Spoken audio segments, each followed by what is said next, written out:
Welcome to the Happy Disruptors podcast. If you're a creative thinker with an unconventional approach to your industry, you just might be a happy disruptor. Join your friends at the Great Outdoors Foundation for honest conversations about tackling critical issues like conservation with an uncritical disposition. If you like to smile and get things done, this is the podcast for you. All right. Well, good afternoon and welcome to Recreation as a Catalyst for Conservation. So glad to have you all here. I know we're in the post-lunch slump, so we're going to keep things really exciting for all of you. So excited for you to hear from today's guests. Before we jump into questions, I'm just going to have the two of you share a little bit about yourself. So Brad, we'll start with you. Thank you very much. So my name is Brad Collett. I'm Executive Director of the Tennessee Riverline. We're an initiative of the University of Tennessee Extension System. I come to this work as a landscape architect by training. I was in practice for 7 years before joining the faculty on the School of Landscape Architecture at UT. And the Riverline Initiative actually grew from a student's idea in the classroom. So it's all connected in that way. Amazing. And Stephanie? Yeah, Dr. Stephanie Ompel, and I serve as the Executive Director of Iowa Confluence Water Trails, ICON for short, Central Iowa Initiative. Native Iowan, grew up here, love everything about Central Iowa, and just really excited to be able to participate in this incredible legacy project that is ICON. I come to this work from a background that includes emergency management, large-scale workforce initiatives, so I love getting into anything that has lots of partners, lots of disparate parts to figure out how we bring that together and create opportunity for everyone. Yeah, absolutely. I was really fortunate to have sort of a pre-event call with Brad and Stephanie, and as we were talking about their two organizations, you'll find there's a lot of similarity and there's also a lot of difference between the two, which I think is so interesting, really similar end result, but two kind of different roadmaps to get there. So I'm wondering, let's talk a little bit about the nitty-gritty of your organizations and how conservation and recreation come together to be a part of the Tennessee Riverline and ICON Water Trails. So we're a panel of two, so usually have a chance to hide behind some of the other people, but there's a 50-50 chance that you're going to have to go first. So some of the nitty-gritty, Tennessee Riverline is 1.2 million acres of connected outdoor recreation experiences, both on the water and along the Tennessee River's 652-mile reach. I came to this work as a landscape architect, really interested in watersheds, which is very appropriate for this conference, and thinking about the relationship between land management practices, policy, infrastructure practices as well, and how that manifests as water quality. Mm-hmm. And so through my work over time, I realized there were some things that were working and some things that were not necessarily landing as far as messaging. And I think that one of the things that I understood early on was that if you don't understand and know a landscape or a place, then you're less likely to really kind of care and be invested in its stewardship over time. And I think that if we were to take a poll around the room of places that you all as individuals would be fiercely protective of, it's likely a place that you have some kind of core experience and a place that was accessible to you. And so I think in that work I realized that if we want to inspire generations of river stewards, we need to provide them access to these places safely, so that they're able to have the understanding not only of what the place is as a landscape, but also why it's important to our broader region. And so in our work, that underlies everything that we do. We're very recreation forward. We talk a lot about economic development. We talk about tourism and public health as well. But underlying the work that we do, from the programming side of things to environmental education initiatives, as well as the conceptual design work that we do for communities, the stewardship is the foundation of all of those things. And so when we're out for a paddle event, a paddle activity, there is a message relative to this is the landscape that we're going to see, these are the things that we're going to experience, and we take them to the places that are beautiful and demonstrative of that as kind of its primal condition, but also we take them by the urban creek where there is the kind of boon of trash, and we talk about that as part of the kind of watershed condition. And I think that also the kind of nitty-gritty of the work related to conservation too is we're able to bring to a community that otherwise wouldn't have the opportunity to work with an engineer or a landscape architect and isn't really thinking about ecosystem services or water quality in its connection. We're able to kind of deliver that in the way that we design a project and think about shoreline restoration, we think about stormwater management, those sorts of things as well. So those are some of the kind of real brass tacks ways that we bring stewardship to the table through recreation. Yeah, absolutely. Yeah, I love that. And as you're speaking, our hearts are in alignment on that, right? You're the heart of what you are working on and what we're working on here in Central Iowa, that's exactly it. So at ICON, we talk all the time about we're connecting water communities and people.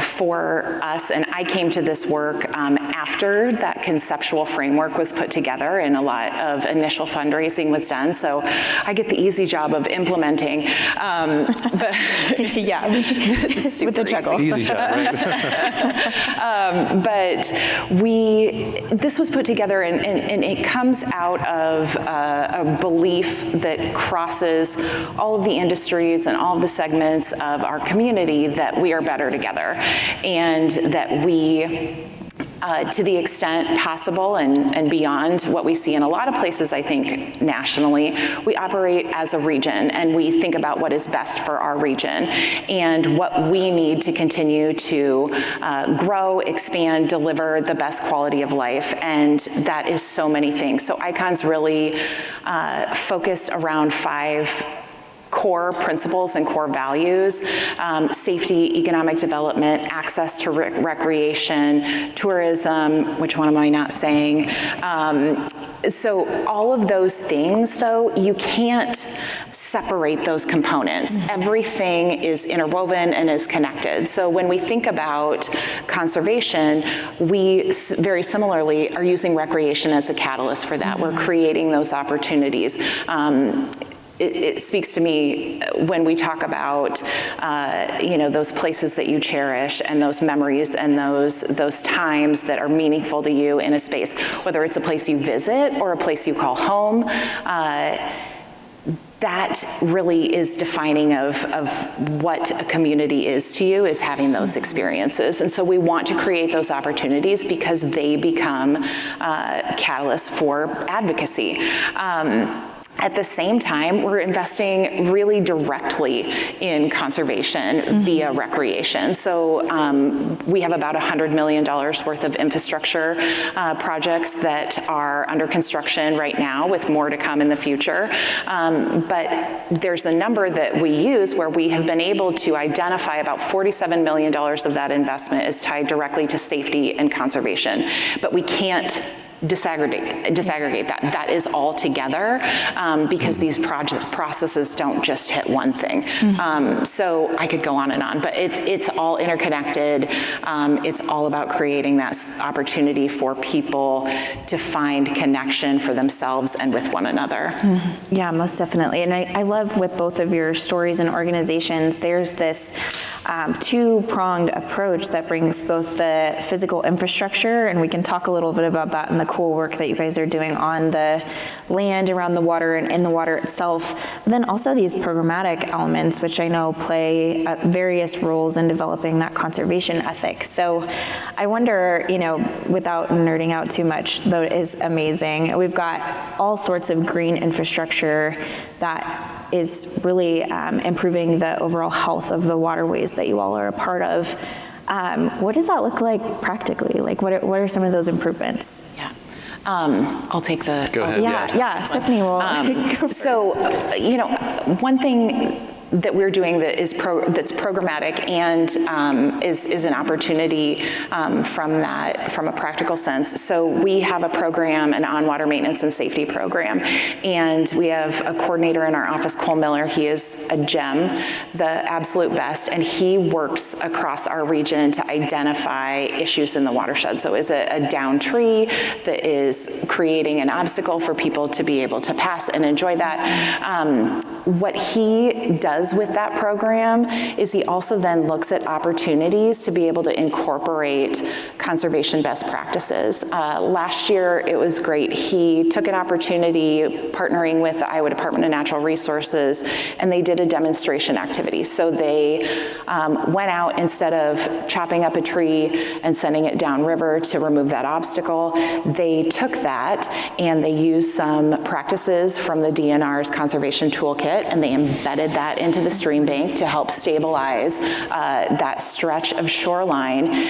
But they also invited municipalities in the area to come out and see that. So Public Works and Parks and Rec folks got to come out and have an opportunity to see what that actually looked like in action, to be able to have some learning along with that activity. So again, it's trying to hit all of those pieces. That was a small day. It stabilized like 100 feet of shoreline, but it makes a massive impact, and then it has those ripple effects. Most definitely. I mentioned earlier that the Tennessee River is 652 miles from Knoxville to Paducah, where it joins the Ohio and then continues down to the Mississippi and Gulf. So in both of our projects, I think we have to challenge ourselves to think about how we operate at scale, right? So with 1.2 million acres of public lands and waters, where can you really aspire to have the impact? And so a lot of the work that we have done through a program that we had to design as kind of this framework through which we could collaborate with communities is called River Towns.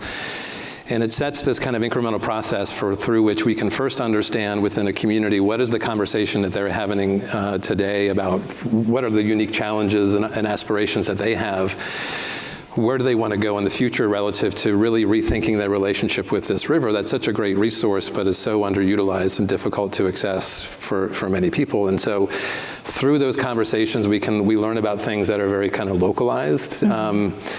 Across that river reach, we touch many different ecoregions, many different kind of landscapes that create unique challenges. So for example, in Guntersville, Alabama, the challenge is invasive eelgrass. So they think about how the aquatic plants there are so prolific because of the way that the river is managed by TVA that it affects boating, it affects some of the tourism, presents challenges for actually using the river because it is so prolific there. So that gives us an opportunity to have a conversation around just raising awareness about this as a challenge and where does eelgrass come from and how does it get managed.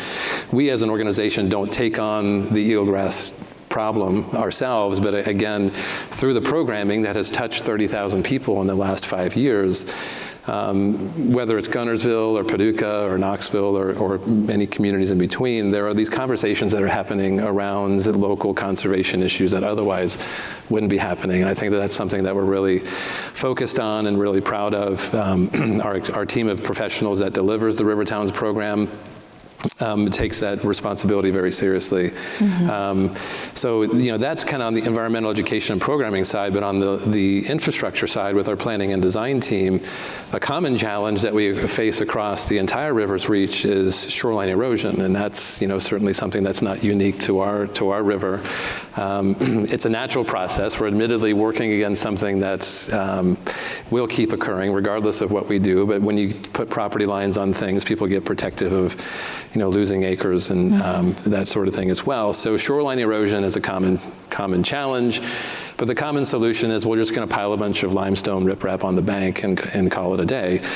Now, for the engineers in the room, that does a singular job and it does a singular thing that's addresses that issue, but from the perspectives of all the other opportunities and values that we have as an organization, the shared values with ICON as well, is like, can we actually think about that challenge in a little different way? Can we come up with different solutions or educate about other best practices that bring habitat into that equation, that bring kind of softer solutions where it's appropriate and where risk is low?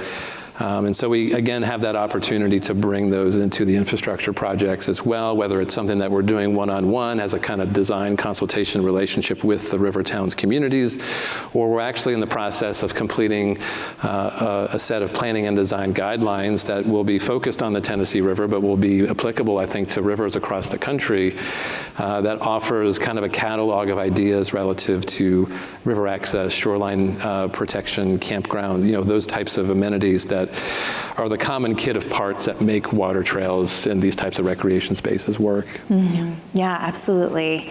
So Brad, you touched on something that I think we could probably spend all day talking about, and that is stakeholder engagement. And obviously both organizations cross a number of jurisdictional lines, and I'm sure some folks in the room are wondering, how do you get all of those people to consensus when they have varying budgets and priorities? I wonder if you can give us a peek behind the curtain of some tips for success.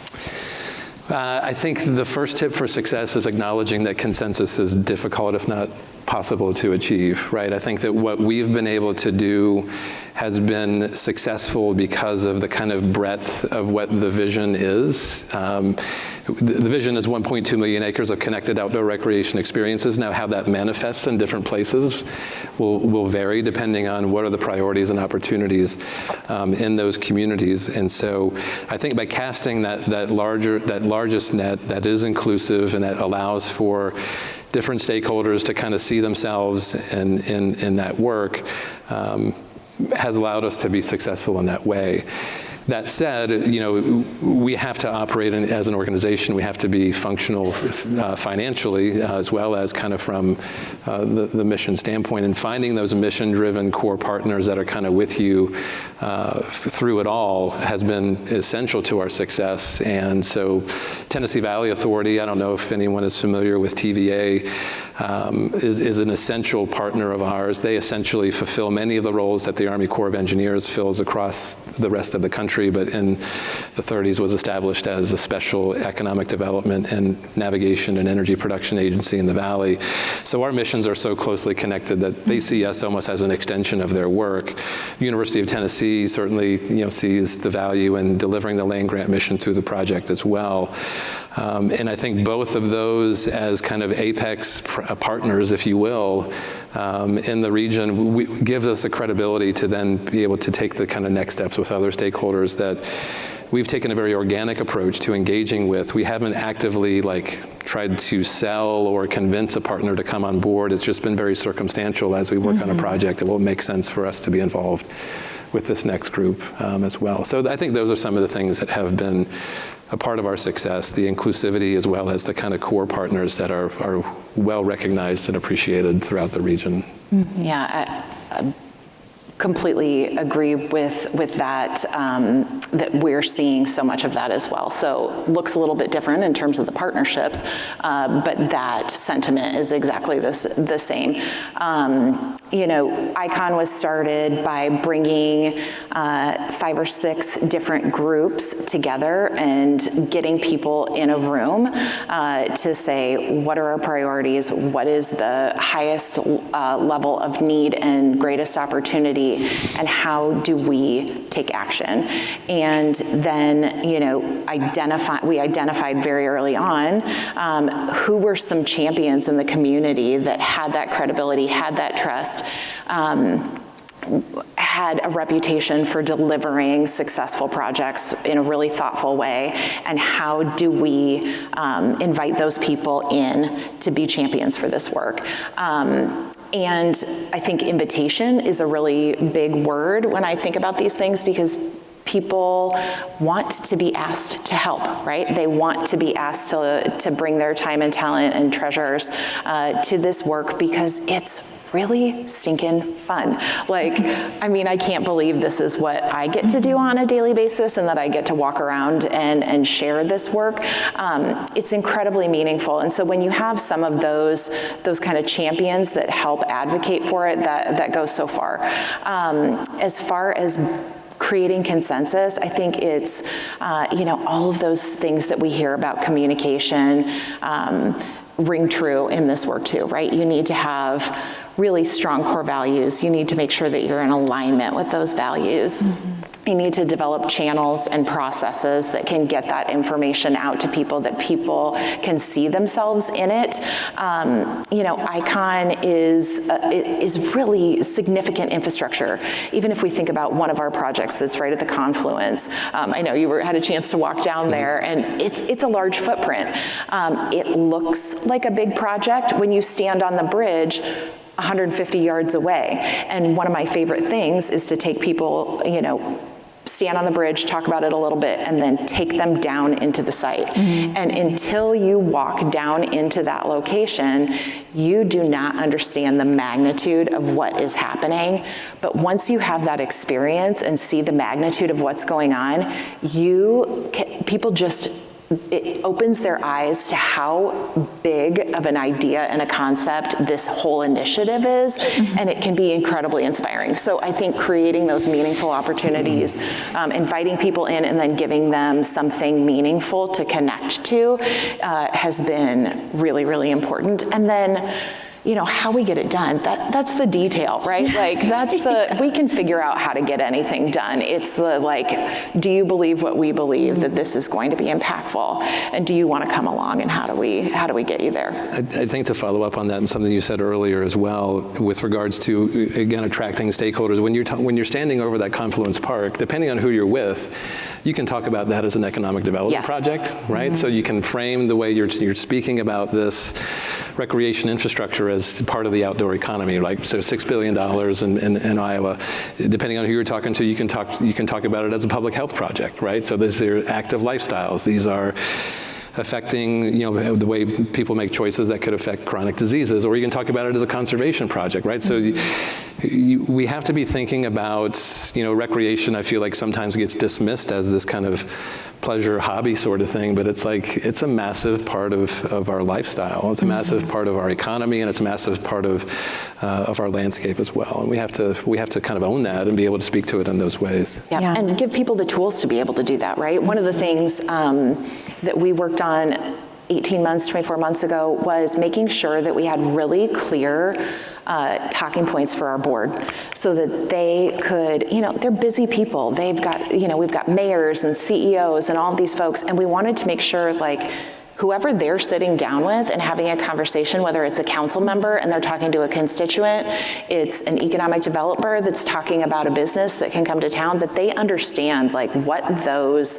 high points are about what we're trying to achieve. And so I think exactly to that point, there's so much, and it's connected. It's almost a cheat code to be able to switch and talk about those things, but they're all so interconnected.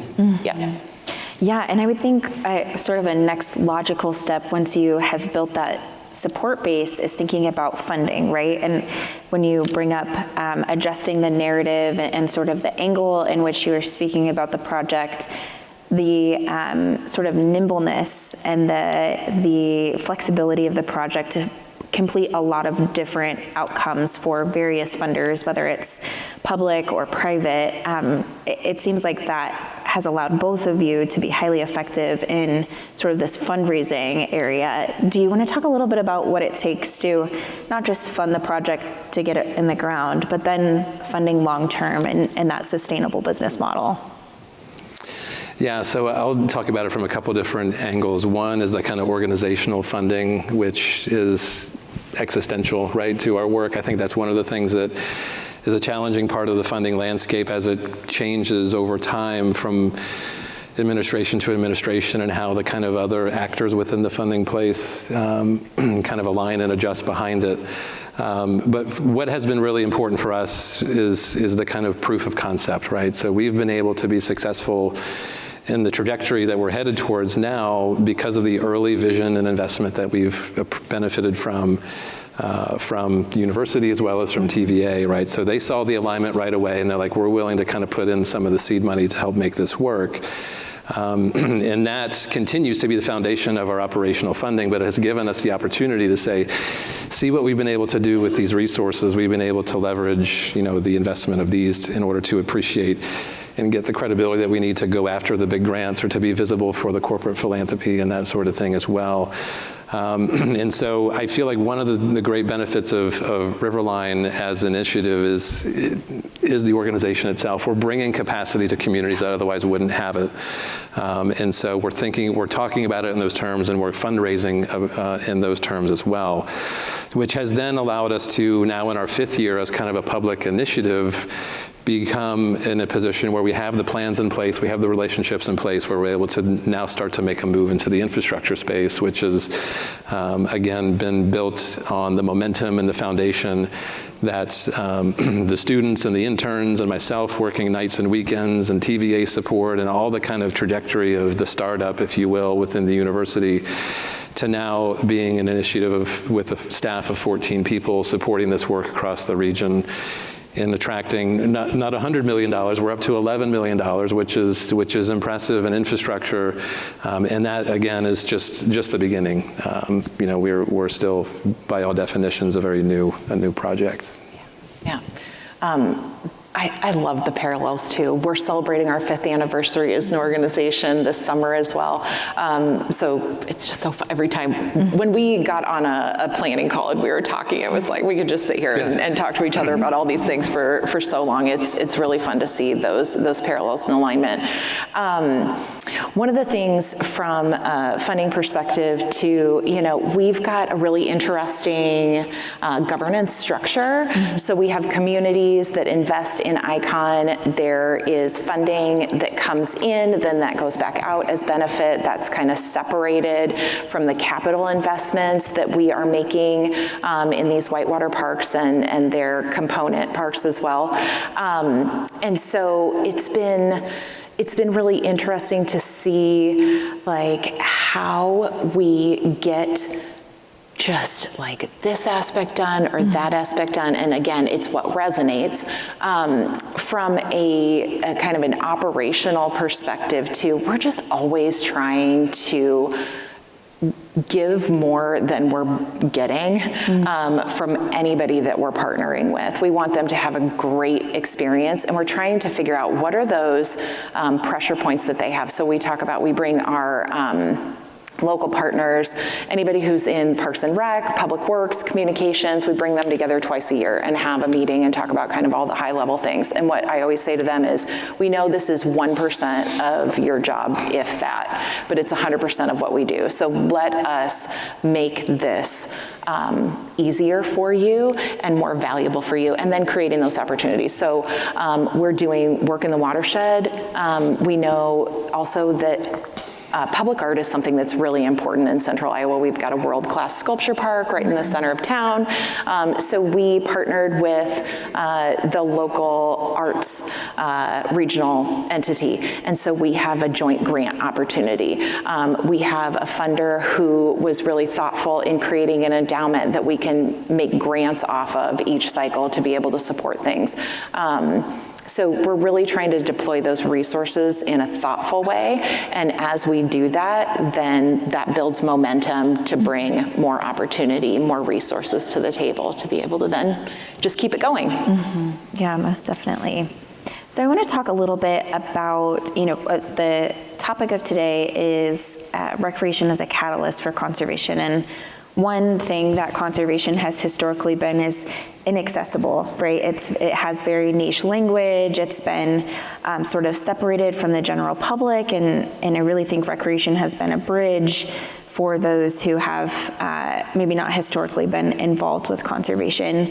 What role does accessibility play in your projects in getting folks connected to these natural resources to become then stewards of them? Whenever you say like that niche language and things, it makes me think. So when I worked for FEMA, we had literally a book called the FAT book that was FEMA acronyms and terms. So the acronym book had an acronym for the name. And then I went to higher ed, and then that was like all, it's just like I've worked in every space that is just insanity for acronyms.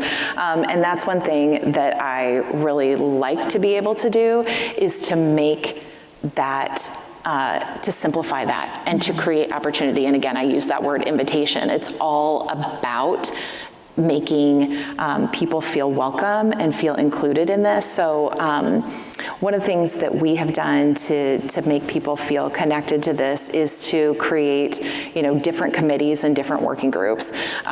We have had a downtown design committee, and so it's got people from all sorts of different aspects that really they're maybe near the river, but they don't have anything to do with what we're doing, but we invite them to the table to hear about everything and share what they're doing. And then they learn a little bit about conservation while we're giving them an update, and then that is a nugget, and that can spur more interest and more enthusiasm. The same as the recreators too, or different activities. So we host, we just had last month for our second annual Iconic River Fest event. So we brought 250 volunteers together, and they did a community-wide cleanup. So came together, had breakfast, and then we sent them out to 14 different locations in the community, teams of 15 to 25, and they did invasive species removal, they did trash cleanup, and it hits so many different needs. So our corporate partners want something that their employees and team members can engage in the community that gives back in a meaningful way, that's also fun. People, I mean, who doesn't like getting out of work and going outdoors for a little bit of time too? But then they're learning about it, and they're taking that home, and they're talking to people about it. We also make sure that it's really valuable for them. We fed them a delicious lunch, much as you do here, right? You want to create that space for people to have a really good holistic experience, and every time you do that, it gets that message out, whether it's a drip or it's turning on the fire hose. If they really want to know, we can dive deep with them, but there's just a lot of value there. Yeah, absolutely. I think similarly, it is about acknowledging who is a conservationist or who could be a conservationist. I think that when we say that word, like it's loaded with such kind of a legacy of what that might mean in a particular way, and in conversations that we have with funders or with stakeholders in that space, I think we're also kind of constantly trying to challenge that kind of legacy of what conservation is. Is it protecting private lands for, that will provide for habitat and perhaps nothing else? Or are we thinking about it as a way of activating a space, again, so as to create a culture of association and belonging in the ways that you're doing it with corporate partners?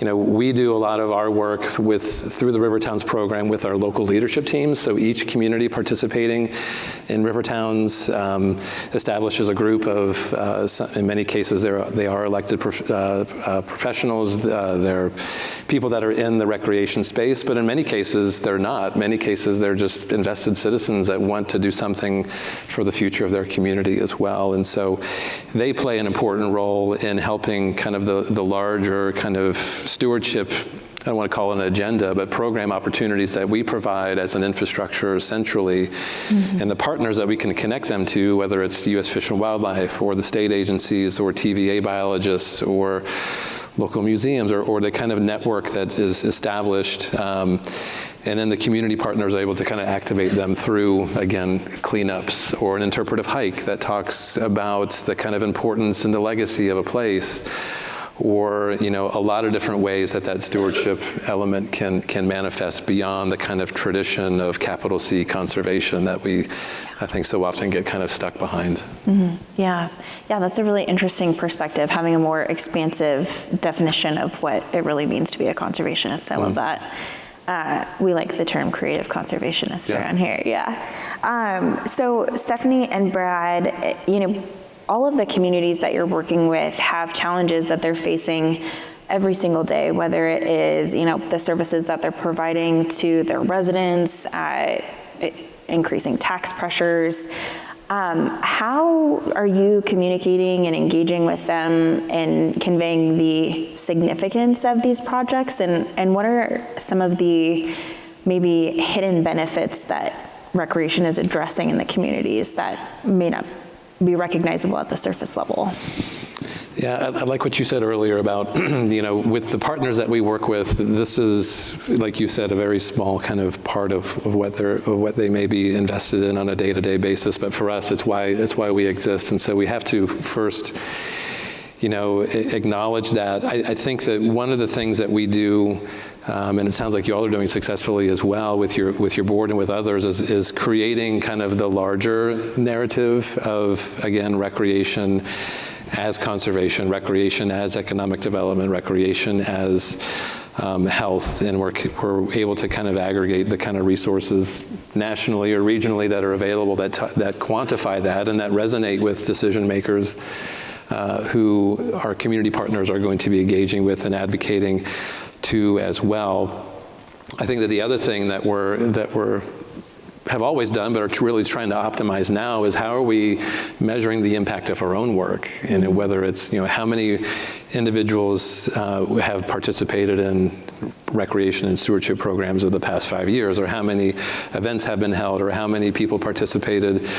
So that's like the frontline data, but then the next level data is how many of those people, because they came out for a Riverline activity, went out and did something else, or went out and bought a kayak, or went out and participated in a community cleanup that wasn't organized through river towns. And so I think that measuring that information and being able to report that back to stakeholders who are interested in supporting the work, but also the individuals who are doing the work, so that they can understand and see the aggregate impact of what their cleanup did, but because everybody else was kind of through the program doing cleanups at the same time, it's a much larger story. Or because you provided this framework through which an individual had their first recreation experience on the Tennessee River, they've gone on to have a lifelong recreation interest, whether it's water-based or not, but that could have broken down some barrier for them. So I think recognizing that those stories are there, trying to capture those stories, trying to measure those in the ways that they can, but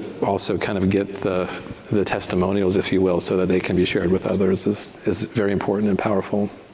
Yeah. All of that. We try to do a lot of different things as well. So making sure that the things that we are tracking, that we are sharing that back out, right? So when we talk to a community about, here's your investment in ICON this year, here's all the things that we did. There's some really direct pieces of, we deployed this many weeks of on-water maintenance in your community, and that has a value of X.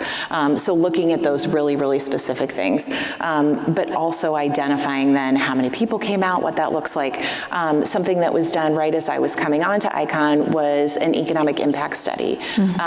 So this was just such a valuable tool for us to be able to quantify kind of a baseline. So at the time, there were 15 active ICON sites. Some of them had their full improvements. Were a ways from being the beauties that they will be. But it gave us a sense of what the economic impact was at that time. So we learned that in 6-month period, April to October of 2022, those 15 sites had 250,000 visitors to them. That's a number to talk about. Those visits had total economic impact of around $20 million.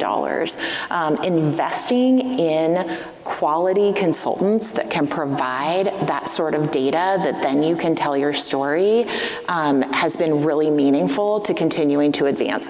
And we also looked at that. So one of the stats I talk about from that report all the time is spending profiles, so local and non-local, and what that looked like. So people who were coming to visit an ICON site, if they lived within 10 miles of that site, spending profile of around $25 that they spent in the community associated with their visit. If they traveled more than 10 miles for that recreational experience, $86. And then, but we're looking at that from a recreation perspective. The arts community has done their economic reporting, and so you start using that language that other industries are using as well to be able to have people understand the context of what you are doing. So yeah, I just love that. I can't wait until we do another one. We'll do another one once we get the first Whitewater Park up and going and see the growth that we've had. Yeah, absolutely. For the two of you, a final question. Looking ahead, where do you see the greatest opportunity for recreation to drive meaningful conservation outcomes?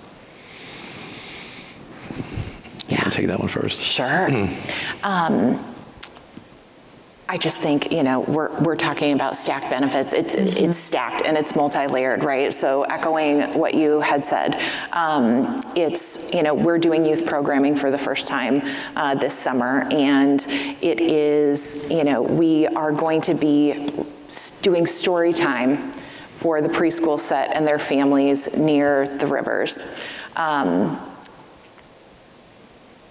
We're reading a story.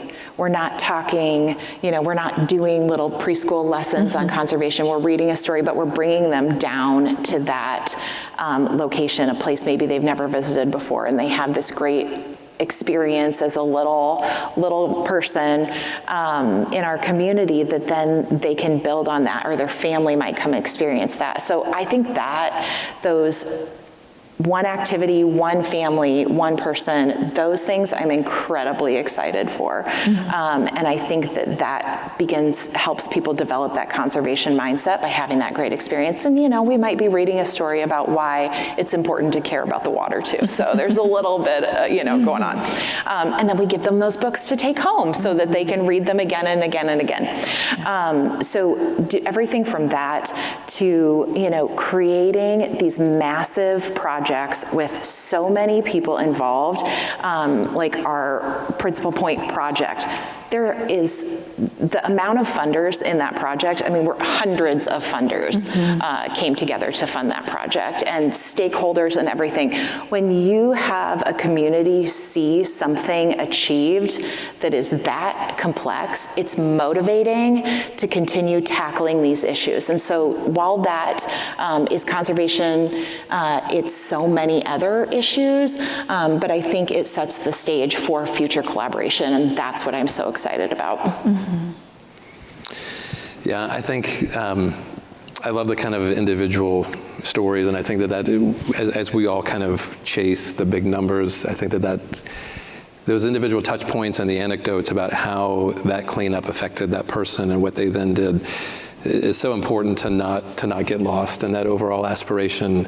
I think as we look to the future, as I look to the future, and I mentioned that kind of the foundation of this initiative is kind of reintroducing the region to this resource so as to build a constituency of care. I look to aspirational projects like the Appalachian Trail, been around for a century now. And if you think about the fierce way that landscape is protected because of the access that has been provided to that corridor that transcends the kind of natural conservation, but also the kind of cultural conservation of the stories of Appalachia and from Maine to Georgia and all the things in between. That's a really powerful, I think, example that it's lofty, but it's an aspiration that we think and have the opportunity to inspire in the Tennessee Valley as well as in central Iowa as well, is creating that community of care, right? I feel like we're very much right now in the kind of inspiration phase of like, let's just kind of get out here and experience it. We'll provide the infrastructure, the information that's necessary to make it easier and safer.